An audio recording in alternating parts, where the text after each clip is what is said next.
नमस्कार, स्वागत है आप सभी का चैनल पर। और CUET PG हिंदी की ये जो श्रृंखला है इसके अगले वीडियो में इस श्रृंखला के बारे में बताऊं तो 2026 का जो भी एस्पिरेंट्स एग्ज़ाम देने का सोच रहे हैं उनके लिए मैं मोस्ट इम्पॉर्टेंट यानी कि मोस्ट एक्सपेक्टेड क्वेश्चंस जिनकी आने की सबसे ज़्यादा संभावनाएं हैं वो मैं करा रही हूँ। और निश्चित ही आपको इस सीरीज़ से अगर आप इसको अच्छे से फॉलो कर लेते हैं, जो चीज़ें मैं बता रही हूँ आप अच्छे से याद कर लेते हैं तो आप बहुत अच्छे अंक प्राप्त करेंगे।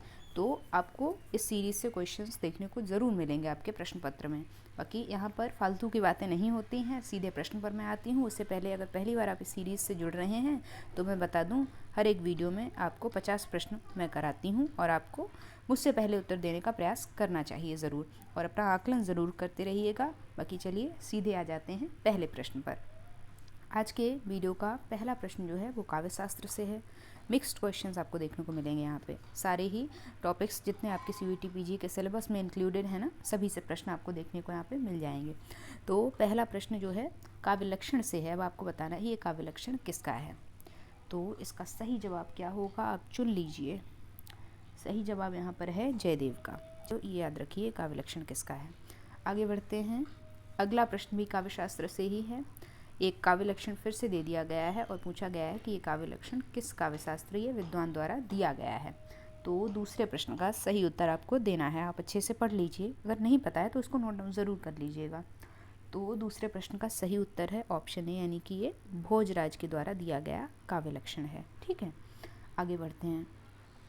तीसरा प्रश्न जो है यहाँ पर सूची 1 को सूची 2 से आपको सुमेलित करना है।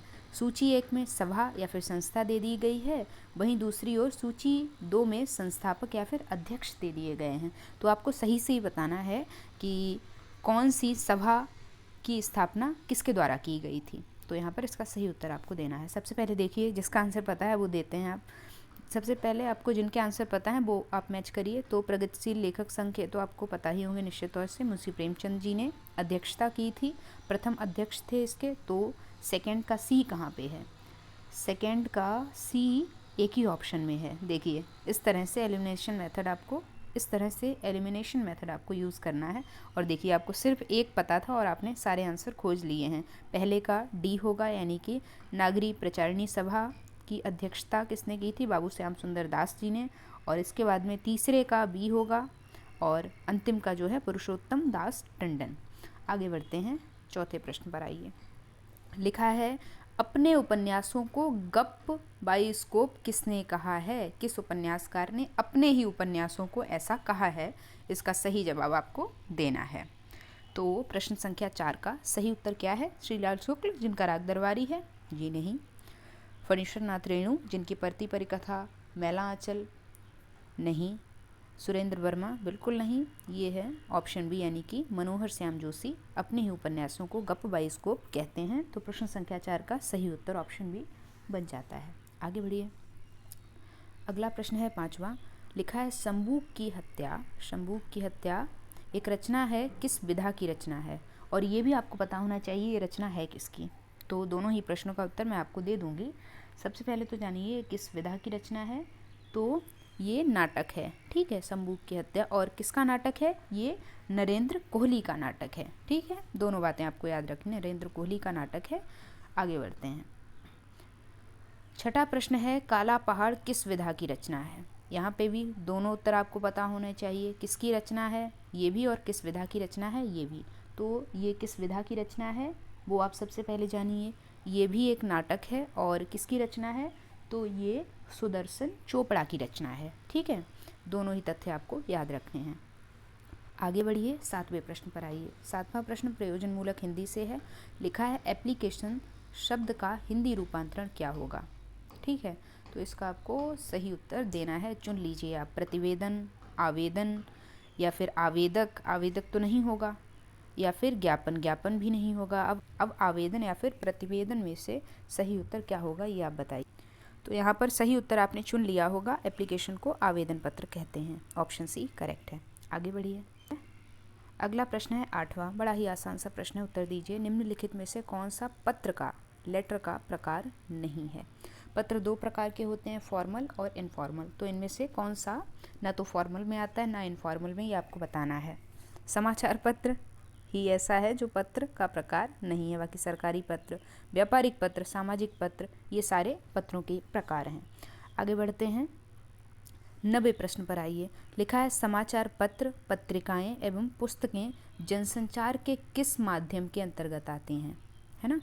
तो समाचार पत्र, पत्रिकाएं और पुस्तकें श्रव्य के अंतर्गत बिल्कुल नहीं, दृश्य के अंतर्गत नहीं, शब्द संचार माध्यम के अंतर्गत आती हैं। ऑप्शन सी करेक्ट है। आगे बढ़िए 10वें प्रश्न पर आइए। 10वां प्रश्न है रेडियो जनसंचार के किस माध्यम के अंतर्गत आता है। तो रेडियो किसके अंतर्गत आता है, श्रव्य के अंतर्गत आता है। सुनते ही हैं ना हम रेडियो पर खबरें या जो कुछ भी गाने इत्यादि हैं, तो ये श्रव्य संचार माध्यम के अंतर्गत आता है। अगले प्रश्न पर बढ़िए। 11वें प्रश्न में एक कथन दिया गया है, दूसरा कारण दिया गया है, तो यहाँ से चुनना है सही उत्तर आपको। तो पहला कथन है बिहारी गागर में सागर भरने वाले कवि हैं, दूसरा है घनानंद प्रेम की पीर के कवि हैं। तो दोनों ही कथन सही हैं। ऑप्शन कौन सा करेक्ट होगा, फर्स्ट ऑप्शन यहाँ पे करेक्ट बन जाएगा आपका। आगे बढ़ते हैं 12वें प्रश्न पर आइए। 12वां प्रश्न है, कथन दे रखा है भारतेंदु हरिश्चंद्र का कृतित्व संक्रांतिकालीन चेतना का रूप है। बिल्कुल सही बात है। आगे बढ़िए। दूसरा है भारतेंदु के काव्य में मध्ययुगीन परिपाटी का न तो अनुसरण है और ना ही प्रभाव। बिल्कुल सही बात है, दोनों ही सही हैं। ऑप्शन ए करेक्ट बन जाता है। आगे बढ़िए। प्रश्न है एक रचना दे दी गई है और पूछा गया है कि ये रचना किसकी है, और बड़ी ही प्रचलित रचना है, तो आपको इसका उत्तर पता ही होना चाहिए कि कविता के नए प्रतिमान किसकी रचना है। तो कविता के नए प्रतिमान किसकी रचना है, नामवर सिंह जी की रचना है। ऑप्शन बी करेक्ट है। नामवर सिंह हो गए, मैनेजर पांडे हो गए, और डॉक्टर राम कुमार वर्मा हो गए, रामविलास शर्मा हो गए, रामस्वरूप चतुर्वेदी हो गए। ये कुछ ऐसे आलोचक हैं, प्रसिद्ध आलोचक, जिनकी प्रसिद्ध आलोचनाएं और निबंध आपको याद रखने हैं, पूछे जाते हैं परीक्षा में। ठीक है, आगे बढ़िए। 15वें प्रश्न पर आइए। 15वां प्रश्न है निम्नलिखित कहानियों को उनके प्रथम प्रकाशन वर्ष के अनुसार पहले से बाद के क्रम में लगाइए, यानी कि आरोही क्रम से यहाँ पर व्यवस्थित करना है इन सारी ही कहानियों को प्रकाशन वर्ष के अनुसार। चलिए, तो सबसे पहले जानिए इनका प्रकाशन वर्ष क्या है, और रचनाकार तो पता ही होने चाहिए इन सभी कहानियों के। तो उसने कहा था, सबको पता होता है, 1915 में प्रकाशित हुई थी, और किसकी कहानी है, चंद्रधर शर्मा गुलेरी जी की कहानी है। इसके बाद में पूस की रात किसकी कहानी है, बताइए आप, मुंशी प्रेमचंद जी की कहानी, और प्रकाशित कब हुई थी, तो ये सन 1930 में प्रकाशित हुई थी। इसके बाद में फैंस के इधर और उधर किसकी कहानी है, ये ज्ञान रंजन की कहानी है, और सन 1968 में सबसे लास्ट में यही आएगी, ये प्रकाशित हुई थी। इसके बाद में पहली जो कहानी है शरणार्थी कहानी, ये किसकी कहानी है, तो ये जो है अज्ञे की है, और ये प्रकाशित कब हुई थी, तो ये प्रकाशित हुई थी सन 1948, यानी कि आज़ादी के 1 वर्ष पश्चात। तो सही ऑप्शन चूज़ कर लेते हैं। अब सबसे पहले आएगा डी, यानी कि डी कहाँ पे है, पहले में है, डी, सी, और उसके बाद में ए, लास्ट में बी। तो ऑप्शन ए यहाँ पर करेक्ट है, यानी कि अगर आपको उसने कहा था के बारे में पता था मात्र, तो आप सही ऑप्शन ढूंढ लेते। आगे बढ़ जाते हैं 16वें प्रश्न पर आइए। 16वां प्रश्न है निम्नलिखित रचनाकारों को उनके जन्म वर्ष के अनुसार पहले से बाद के बढ़ते हुए क्रम में लगाइए। अब यहाँ पर रचनाकारों को आरोही क्रम से लगाना है उनके जन्म वर्ष के अनुसार, तो आपको सही उत्तर यहाँ पर बताना है। सबसे पहले आएंगे सरहप्पा, काल के हिसाब से ही आप देख लीजिए, आदिकालीन कवि हैं। महावीर प्रसाद द्विवेदी सबसे लास्ट में आएंगे। बड़ा ही आसान प्रश्न है ये तो भाई, इसका आंसर तो आप ढूंढ ही लेंगे। सी कहाँ पे है, सी यहाँ पे है, देख लीजिए, एक पता होने से ही पूरी कहानी पता लग गई हमें। और डी, मीराबाई भक्तिकालीन कवित्री हैं, तो दूसरे नंबर पे आएंगे। बिहारी रीतिकालीन कवि हैं, तीसरे नंबर पे आएंगे। और आधुनिक कवि हैं कौन, महावीर प्रसाद द्विवेदी, बी, यानी कि लास्ट में आएगा ये ऑप्शन। तो यहाँ पर सेकंड ऑप्शन करेक्ट है 16वें का। आगे बढ़िए।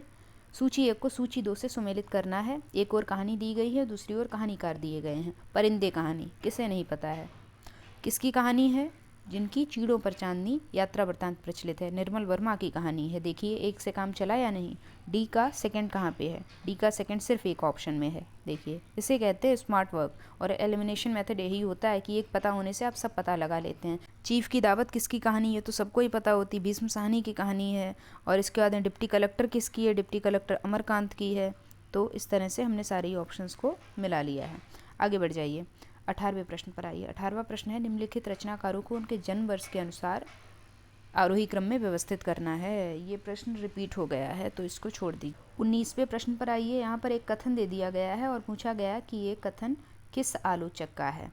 लिखा है पंत जी यानी सुमित्रा नंदन पंत की बात हो रही है कि आभासित होने वाली सामाजिकता में उतनी सामाजिकता नहीं है जितनी निराला की आभासित होने वाली वैयक्तिकता में है। पंत जी के आशावाद में भी उतनी शक्ति नहीं है जितनी निराला के निराशावाद में है। ये कथन किसका है? सही जवाब आप दीजिए।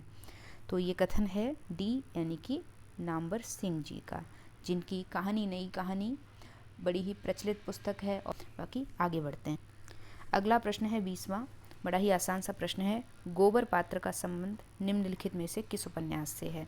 आपको मुख्य उपन्यासों के पात्र पता होने चाहिए। ये भी परीक्षा में पूछे जाते हैं, जैसे मैला आंचल हो गया और आषाढ़ का एक दिन हो गया, और प्रेमचंद जी के तो लगभग सभी उपन्यास ही प्रचलित हैं, लेकिन निर्मला हो गया, गोदान हो गया, गबन हो गया, कर्मभूमि हो गया, इस तरह से आपको पता होने चाहिए।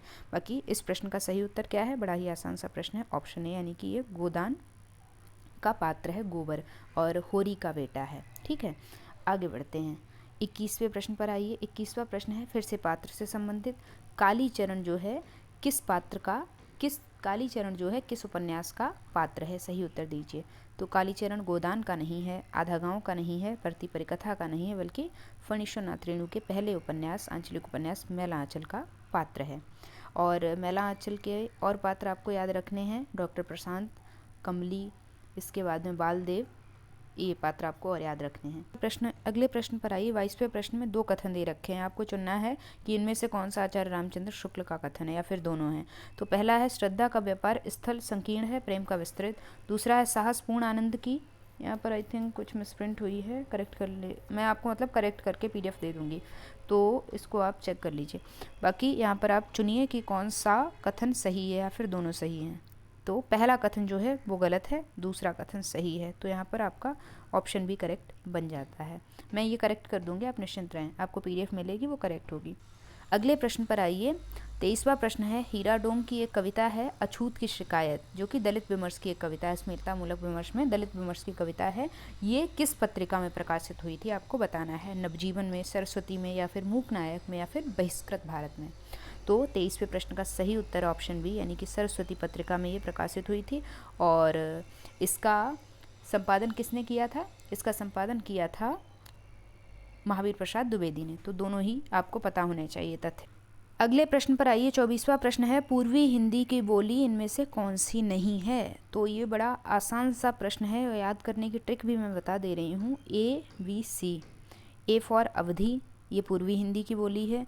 बी फॉर बघेली, पूर्वी हिंदी की बोली है। सी फॉर छत्तीसगढ़ी, पूर्वी हिंदी की बोली है। तो कौन सी नहीं है? ऑप्शन डी यानी कि ब्रज जो है वो पूर्वी हिंदी की बोली नहीं है। अगला प्रश्न है 25वां। लिखा है श्रीधर पाठक द्वारा अनुदित पुस्तकों के नाम कौन से हैं? यानी कि ऐसी कौन सी पुस्तकें हैं इन 5 ऑप्शंस में से जो श्रीधर पाठक ने अनुदित करी हैं?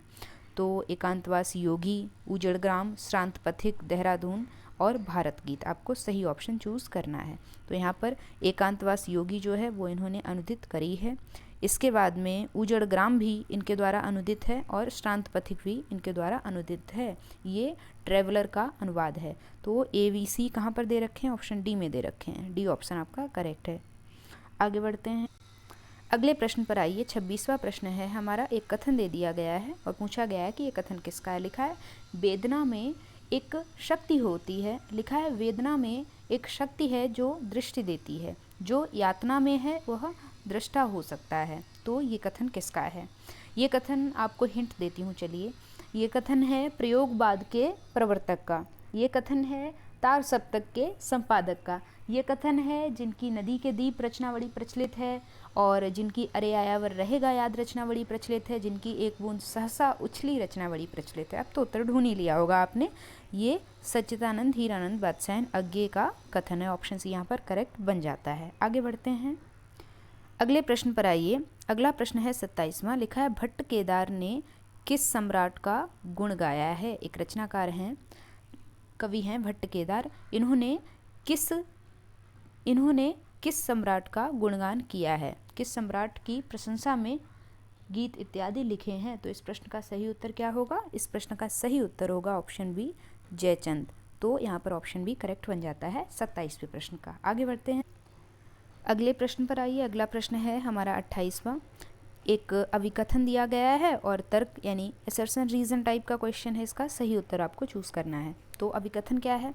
लिखा है संभवतः कल्पना शब्द जितना अधिक प्रयोग और उसकी जितनी लोकप्रियता छायावाद के द्वारा मिली उतनी पहले कभी नहीं मिली। यानी कि कल्पना शब्द जो है वो जितना छायावाद में प्रयोग हुआ उतना किसी और काल में नहीं हुआ। ठीक है, समझ गए आप अच्छे से। इसके बाद में तर्क क्या है? इसके पीछे रीज़न दिया है कि कल्पना ही उनकी वह शक्ति है जिसके द्वारा वे अपने बंधनों की सीमा में रहते हुए भी, किसकी बात हो रही है?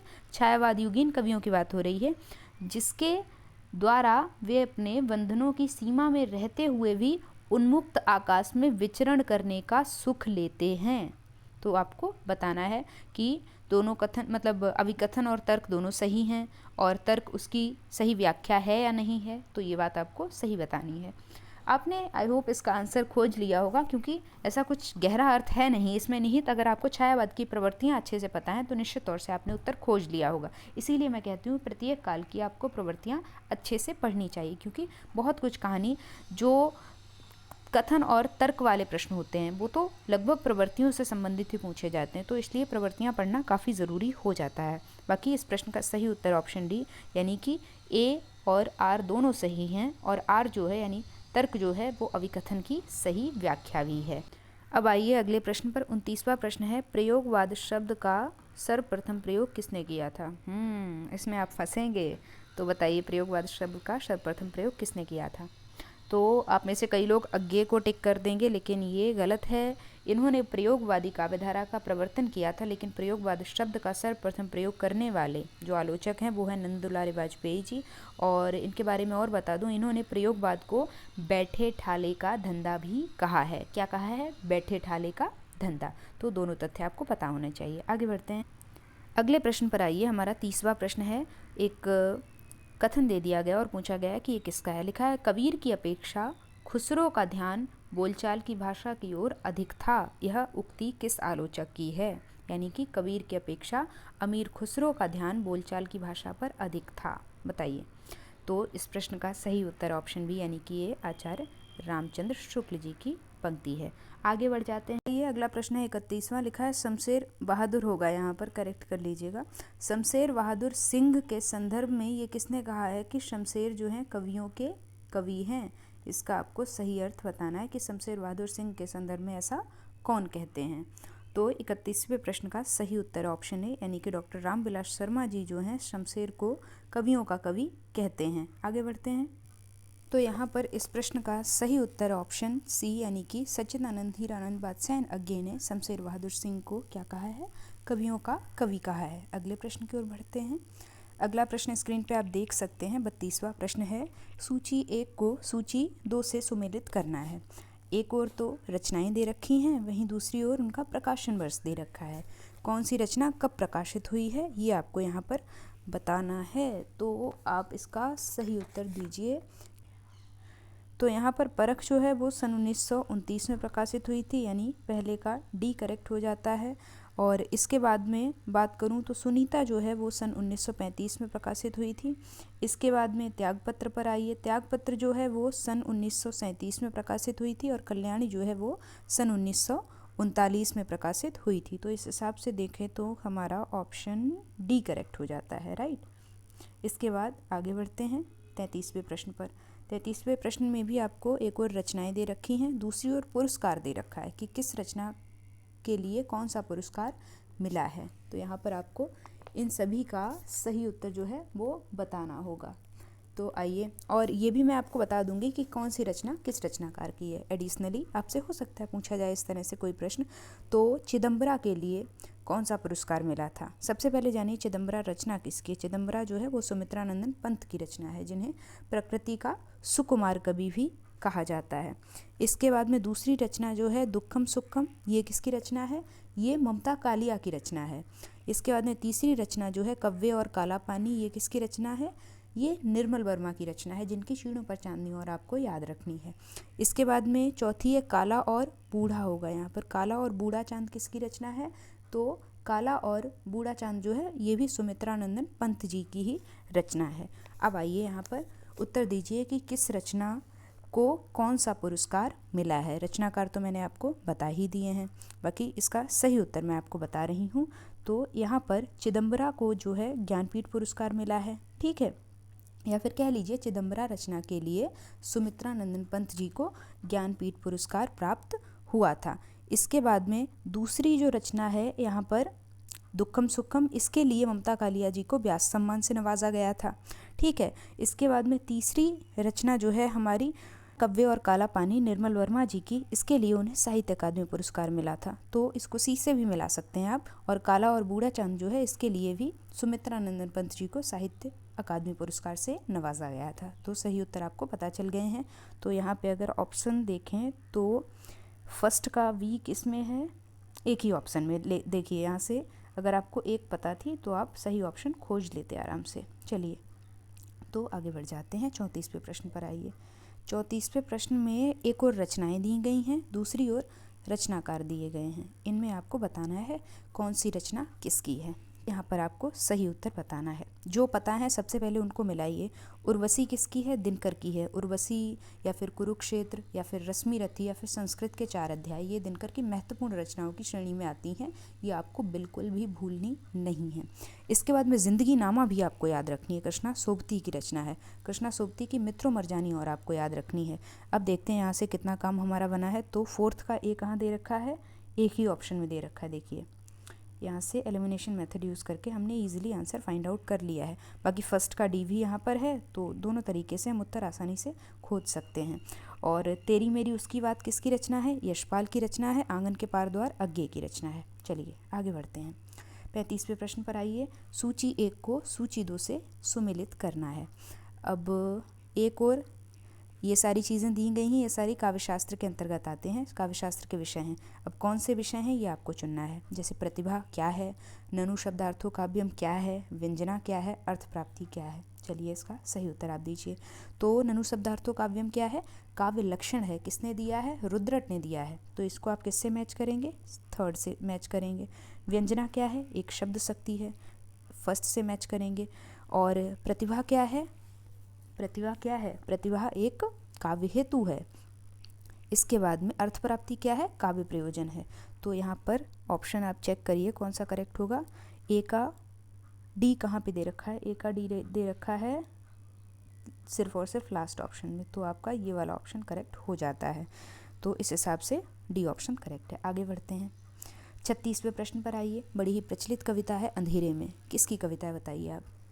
तो ये कविता है गजानन माधव मुक्तिबोध की। ऑप्शन है यहाँ पर आपका करेक्ट बन जाता है। आगे बढ़ जाते हैं। 37वें प्रश्न पर आइए। 37वें प्रश्न में पूछा गया है भिखारी दास की रचनाएं इनमें से कौन कौन सी हैं। आपको यहाँ पर ये चुनना है। अब चुनिए, आप सभी हैं तो फोर्थ ऑप्शन करेक्ट होगा आपके अनुसार। आप सही देखिए, मैं तो आपको सही उत्तर दूंगी ही। तो यहाँ पर भिखारी दास की रस सारांश है, काव्य निर्णय भिखारी दास की है, श्रृंगार निर्णय भिखारी दास की है। तो यहाँ से ए, सी और डी किस में दे रखा है, ऑप्शन ए करेक्ट बन जाता है। अब एक रचना छूट रही है, अलंकार पंचाशिखा। तो आपको नहीं लगता कि आपको पता होना चाहिए कि ये रचना किसकी है। तो ये रचना जो है मतीराम की है, आपको याद रखना है किसकी है, मतीराम की। आगे बढ़ते हैं। 38वें प्रश्न पर आइए। 38वें प्रश्न में पूछा गया है कि अमीर खुसरो की रचनाएं इनमें से कौन कौन सी हैं। तो अमीर खुसरो की कौन सी रचनाएं हैं, आप पढ़ लीजिए प्रश्न आराम से और इसका उत्तर भी आप चूज़ कर लीजिए, फिर मैं आपको इसका उत्तर बता रही हूँ। चलिए, तो खालिकवारी अमीर खुसरो की रचना है, बिल्कुल है। दो सुखने अमीर खुसरो की रचना है, बिल्कुल है। अखरावट अमीर खुसरो की रचना है, तो नहीं है। इश्कलता अमीर खुसरो की रचना है, तो नहीं है। ऑप्शन पहले चूज़ करिए। ए और बी कहाँ पे दे रखा है, सेकंड में दे रखा है, ठीक है, आपका सेकंड ऑप्शन करेक्ट है। अब आइए, अखरावट और इश्कलता है किसकी। अखरावट जो है मलिक मोहम्मद जायसी जी की है और इश्कलता जो है वो घनानंद की बड़ी ही प्रसिद्ध रचना है। आपको दोनों रचनाएं ये याद रखनी है। आगे बढ़ते हैं। अगले प्रश्न पर आइए। अगला प्रश्न है 39वां। लिखा है केशव दास की रामचंद्रिका को छंदों का अजायब घर किसने कहा है। यानी कि केशव दास की जो रचना है रामचंद्रिका, इसको छंदों का अजायब घर किसने कहा है। बताइए इसका सही उत्तर क्या होगा। तो केशवदास की जो ये रचना है रामचंद्रिका, केशवदास के बारे में सबसे पहले बात करूं तो ये आचार्य कवि हैं और इन्हें कठिन काव्य का प्रेत भी कहा है आचार्य रामचंद्र शुक्ल ने। और कहा जाता है कि इन्होंने अपनी ये जो रचना है रामचंद्रिका एक रात में पूरी लिख ली थी। इस वजह से ये रचना काफ़ी क्लिष्ट भी है। अब आइए अपने उत्तर पर, इसका उत्तर क्या होगा। तो इस प्रश्न का सही उत्तर ऑप्शन डी यानी कि डॉक्टर राम स्वरूप चतुर्वेदी जी जो हैं वो केशवदास की रामचंद्रिका को छंदों का अजायब घर कहते हैं। चलिए तो आगे बढ़ते हैं। अगला प्रश्न है 41वां। लिखा है दोहा या दूहा अपभ्रंश का अपना छंद है उसी प्रकार जिस प्रकार गाथा प्राकृत का अपना छंद है। तो ये कथन किस आलोचक का है? सही उत्तर आपको देना है। तो यहाँ पर इस प्रश्न का सही उत्तर रामचंद्र शुक्ल जी नहीं होंगे। यहाँ पर ऑप्शन ए करेक्ट है यानी कि ये हजारी प्रसाद द्विवेदी जी का कथन है जिन्होंने कबीरदास को वाणी का डिक्टेटर भी कहा है। आगे बढ़ जाते हैं 42वें प्रश्न पर। आइए 42वें प्रश्न में सूची 1 को सूची 2 से सुमेलित करना है। अब सूची 1 में क्या दे रखे हैं? सूची 1 में इतिहास ग्रंथ दे रखे हैं, साहित्य इतिहास ग्रंथ, और दूसरी तरफ रचनाकार दे रखे हैं। तो आपको सूची 1 को सूची 2 से सही मिलान करना है। तो यहाँ पर आप देख लीजिए, आपको जो ऑप्शन सही लग रहा है आप चूज़ भी कर लीजिए, बाकी मैं तो आपको सही उत्तर बताऊंगी ही। और ये सारी रचनाएं बड़ी ही प्रचलित रचनाएं हैं। तो चलिए अब इनको मिलान कर लेते हैं। तो यहाँ पर हिंदी साहित्य का अतीत जो है ये आचार्य विश्वनाथ प्रसाद मिश्र की रचना है, ठीक है। इसके बाद में बात करूँ साहित्य का इतिहास दर्शन जो है ये नलिन विलोचन शर्मा जी की रचना है। इसके बाद में तीसरी हिंदी साहित्य 20वीं शताब्दी, मोस्ट इम्पॉर्टेंट मार्क करिए, ये किसकी रचना है? ये नंदलाल दुलारे वाजपेयी जी की रचना है। और अंतिम बच रही है हिंदी साहित्य विमर्श, ये किसकी रचना है? पद्मलाल पन्नालाल बख्शी की रचना है। तो ऑप्शन चेक करें तो ऑप्शन चेक करिए, फोर्थ का भी कहाँ पे दे रखा है? फोर्थ का भी दे रखा है एक ऑप्शन में सिर्फ और सिर्फ, तो थर्ड ऑप्शन आपका करेक्ट बन जाता है। आगे बढ़िए 43वें प्रश्न पर आइए। लिखा है पृथ्वीराज रासो को प्रमाणिक किसने माना है? पृथ्वीराज रासो के संदर्भ में सारे तथ्य याद रखिए। सबसे पहला किसकी रचना है? चंद्रवरदाई की रचना है। दूसरा तथ्य किसके संदर्भ में ये लिखी गई है या फिर किसके जीवन पर आधारित है? पृथ्वीराज चौहान जी के जीवन पर आधारित है। तीसरा तथ्य इसको पूर्ण किसने किया था? चंद्रवरदाई के पुत्र जलहण ने किया था। चौथा तथ्य इसको प्रमाणिक किसने माना है? पांचवा तथ्य इसको अप्रामाणिक किसने माना है? और अंतिम तथ्य इसको अर्ध प्रमाणिक किसने माना है? इससे ज़्यादा कोई प्रश्न पूछा ही नहीं जा सकता इस रचना से संबंधित। यही सारे प्रश्न हैं प्रचलित जो पूछे जाते हैं। तो मैं तीनों ही आपको कराऊंगी, प्रमाणिक भी बताऊंगी, अप्रामाणिक भी बताऊंगी, अर्ध प्रमाणिक भी बताऊंगी। सबसे पहले ये किसकी रचना है? पृथ्वीराज रासो चंद्रवरदाई की रचना है। दूसरी किसके संदर्भ में है? किसके जीवन पर आधारित है? पृथ्वीराज चौहान के जीवन पर आधारित है। तीसरा जलहण ने इसको पूरा किया है, ठीक है। अब आइए यहाँ पर प्रमाणिक किसने माना है? तो चारों ही ऑप्शन करेक्ट हैं। श्याम सुंदर दास जी, मिश्र बंधु, मोहनलाल विष्णुलाल पांडे, कर्नल टाड, चारों लोगों ने इस रचना को प्रमाणिक माना है, यानी ऑप्शन फोर्थ यहाँ पर करेक्ट बन जाता है, उपयुक्त सभी। अगले प्रश्न पर आइए। 44वें प्रश्न में आपको बताना है कि इस रचना को पृथ्वीराज रासो को अप्रामाणिक किसने माना है। तो यहाँ पर भी मैं आपको बताऊँ सारे ऑप्शन करेक्ट हैं। मैंने इस हिसाब से आंसर ही सेट करे हैं कि सारे ऑप्शंस आपको पता लग जाएं। तो रामचंद्र शुक्ल जी, देवी प्रसाद, गौरी शंकर हीराचंद ओझा। आप गौरी शंकर हीराचंद ओझा और दशरथ ओझा में कंफ्यूज मत होना, ठीक है। दोनों नाम अलग अलग हैं। अगर कंफ्यूज हुए तो आप आंसर गलत करके आएंगे, इसीलिए मैंने अभी बता दिया आपको। जहाँ कन्फ्यूज़न होने के 1%, जहाँ कन्फ्यूज़न होने का 1% चांस भी है वो मैं आपको पहले ही बता देती हूँ। तो ये चारों नाम आपको याद रखने हैं। फोर्थ ऑप्शन करेक्ट बन जाता है। अगले प्रश्न पर आइए। अब जान लीजिए अर्ध प्रमाणिक किसने माना है। तो अर्ध प्रमाणिक किसने माना है? इन चारों लोगों ने माना है। हजारी प्रसाद द्विवेदी, डॉक्टर दशरथ ओझा। इसीलिए मैंने पीछे आपको सतर्क किया था कि गौरी शंकर ओझा और दशरथ ओझा अलग अलग नाम हैं, आप कंफ्यूज ना हो। दशरथ ओझा ने अर्ध प्रमाणिक माना है, गौरी शंकर ओझा ने अप्रामाणिक माना है। इसके बाद में तीसरा नाम है सुनीति कुमार चटर्जी और अंतिम नाम है मुनिजन विजय, ठीक है। तो 45वें प्रश्न का सही उत्तर ऑप्शन फोर्थ यानी कि उपयुक्त सभी। ये तथ्य आपको नोट डाउन करने हैं, ठीक है। अगले प्रश्न पर आइए। अगला प्रश्न है हमारा, मैं अभी सोकर उठी हूँ, यह वाक्य कौन सा है? या फिर वाक्य का प्रकार बताइए। आपके सिलेबस में वाक्य के प्रकार लगे हुए हैं ना, तो आप चुनिए, इसका सही उत्तर दीजिए। ये भूतकाल का कौन सा प्रकार है? तो इस प्रश्न का सही उत्तर ऑप्शन ए यानी कि आसन्न भूतकाल। आसन्न भूतकाल का तात्पर्य होता है जो घटना अभी अभी रिसेंटली घटित हुई हो। जैसे मैं अभी सोकर उठी हूँ, ठीक है, मैं जस्ट अभी सोकर उठी हूँ। अभी दूसरा ऑप्शन दूँ आपको तो मैम पढ़ाकर गई हैं, तो वो बिल्कुल अभी पढ़ाकर कक्षा से बाहर निकली हैं। तो इस तरह के जो वाक्य होते हैं वहाँ पर आसन्न भूतकाल होता है, यानी घटना घट चुकी है, वो भूतकाल में पहुँच चुकी है, लेकिन आसन्न अभी अभी घटित हुई है, रिसेंटली हुई है। ठीक है, आगे बढ़िए। 47वें प्रश्न पर आइए। संधि पूछी गई है, पहचानने को बोला गया। सुर जमा इंद्र में कौन सी संधि है? आपको सही उत्तर देना है। स्वर संधि है। अब स्वर संधि में कौन सी संधि है ये आपको चुनना है। तो यहाँ पर छोटा आ और प्लस छोटी ई मिल रही है, जिससे मिलकर ए बन रहा है। अब समझ लीजिए कौन सी संधि, आपको पता ही लग गया होगा, सुरेंद्र। यही तो हुआ है ना, छोटा आ और ई मिलकर क्या बना है? ए बना है, तो सुरेंद्र बना है। 47वें प्रश्न का सही उत्तर क्या होगा? ऑप्शन बी, यानी यहाँ पर गुण संधि है।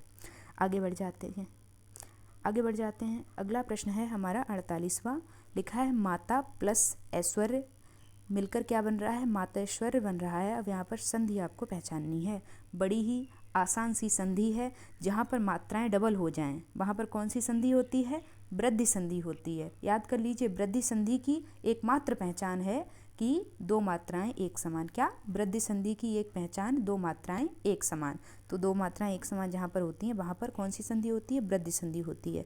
और उदाहरण दूँ तो इसके हो जाएगा सदैव, तथैव। तो इस तरह के जो उदाहरण हैं वो वृद्धि संधि के हैं। अगले प्रश्न पर आइए। सेकेंड लास्ट क्वेश्चन है आज के वीडियो का। अति प्लस अंत अत्यंत, अति प्लस अंत मिलकर अत्यंत बन रहा है, तो यहाँ पर कौन सी संधि है ये आपको बताना है। तो यहाँ पर कौन सी संधि है? यहाँ पर यण संधि है। और ये भी एक भेद है किसका? स्वर संधि का ही। स्वर संधि के कुल 5 भेद होते हैं। कौन कौन से? ये भी आप याद रखिएगा। 5 भेद कौन कौन से हैं? एक तो दीर्घ संधि है, दूसरा गुण संधि है, तीसरा वृद्धि संधि है, चौथा यण संधि और पांचवा अयाधि संधि है। ठीक है, आगे बढ़ते हैं। आज के वीडियो के अंतिम प्रश्न पर आइए। अंतिम प्रश्न भी संधि से संबंधित ही है। लिखा है गिरी जमा ईस मिलकर बन रहा है गिरीश। यहाँ पर संधि आपको पहचाननी है। ये भी संधि काफ़ी आसान है और आप पहचान ही लेंगे। तो यहाँ पर कौन सी संधि है आपने देख लिया होगा। यहाँ पर दीर्घ संधि है। तो यहाँ पर दीर्घ संधि है, तो ऑप्शन ए करेक्ट बन जाता है 50वें प्रश्न का। तो यहाँ पर हमारे 50 प्रश्न जो हैं वो पूरे हुए। 50 प्रश्नों का हमारा टारगेट था। और जो चीज़ें मैंने आपको बताई हैं याद करने के लिए, जैसे कि पृथ्वीराज रासों को प्रमाणिक किसने माना है, अर्ध प्रमाणिक किसने माना है, अप्रमाणिक किसने माना है, ये तथ्य आपको बार बार रिवाइज़ करने हैं। और अगर याद करने में दिक्कत आती है तो लिख कर पढ़ा करिए। लिख कर चीज़ें अच्छे से याद हो जाती हैं। बाकी यहीं पर चर्चा समाप्त होती है। अगर वीडियोस हेल्पफुल लग रहे हैं, ये सीरीज़ पसंद आ रही है तो अपनी फीडबैक कमेंट सेक्शन में ज़रूर दिया करिए। मुझे बाद में काफ़ी अच्छा लगता है। इस सीरीज़ में मैं बहुत सारे प्रश्न करा चुकी हूँ और इस सीरीज़ की सेपरेट प्लेलिस्ट आपको चैनल पे मिल जाएगी और डिस्क्रिप्शन बॉक्स में भी मिल जाएगी। तो आप सारे वीडियोज़ को सीक्वेंस वाइज एक्सेस कर सकते हैं। बाकी आपको अगर कोई डाउट या क्वेरी आ रही है किसी पर्टिकुलर टॉपिक को लेके, तो वो भी आप मुझे बता सकते हैं। मैं कोशिश करूँगी कि आपके लिए बढ़िया सा एक वीडियो ज़रूर बना दूँ। तो पढ़ते रहिए, सीखते रहिए, खुद भी चैनल से जुड़िए, अपने साथियों को भी जोड़िए, वीडियो को लाइक ज़रूर किया करिए। Thanks for watching this video.